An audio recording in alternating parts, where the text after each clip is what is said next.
Mga ka-idol, ayan lods, dyan kami ka-idol yan sa may anong sa Sudlon, Rizal, Occidental, Mindoro. Yung ka-idol aming ginatalukan dyan ka-idol, yan kay Kuya Larry Lagidnon dyan sa Sudlon mga ka-idol.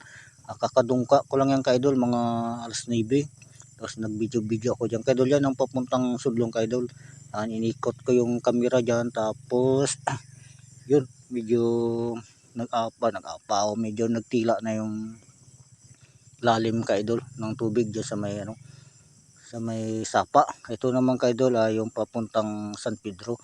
Yan, mabilis ang pag-ikot ko ng cellphone dyan ka-idol kasi medyo ginatawag ako ng mga kasamahan ko dyan lods. Dyan sa tabing highway na dyan ka-idol, mga kasagingan yan lods. Tapos sa kabila naman, nyug at palay. Yan, paikot-ikot camera, medyo malikot. Tapos yan, zoom uli.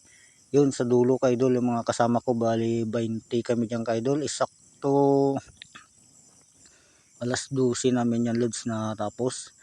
At yan lods, papunta na ako dyan, lusong na ako dyan ka-idol kasi inasigawan na nila ako ka-idol. At yan lods, so, pangalawang edit na yata to, so patapos na.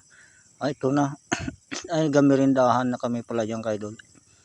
Dyan kami sa dulo sa tabing highway, tapos yung iba doon sa gitna dahil hindi na makapunta sa tabing highway, alanganin na lods, medyo malayo. Yan ka-idol, ang aming tinalok yan ka-idol, medyo madalang at ang punla ka-idol ay parang tatlong dangkal ng taas ka-idol. Matawag magulang na talagang panglaban na sa kuol ka-idol, matigas na, hindi na kaya ng kuol kainin, sobrang gulang. Ayan, tricycle ka-idol, kasama ng kasama ko service nila.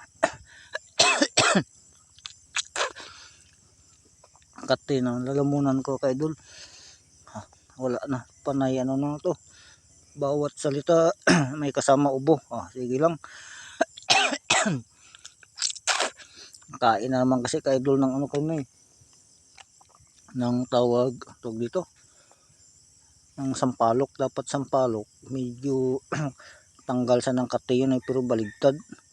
Ayan lods, pa uwi na kami ka-idol. Ay, pa uwi na ba to? Ay, dyan kami ka-idol ulit sa dito na kami sa San Pedro, naglipat pala. At dyan ay hindi ko alam kung palusong to o pauwi na. Ay, palusong pa lang yata to ka-idol, nga bandang alauna. O tama, yan nakuha ko ako video dyan ka-idol. Yan ay tama nga, ito kasi maluwang pa ang talukan ng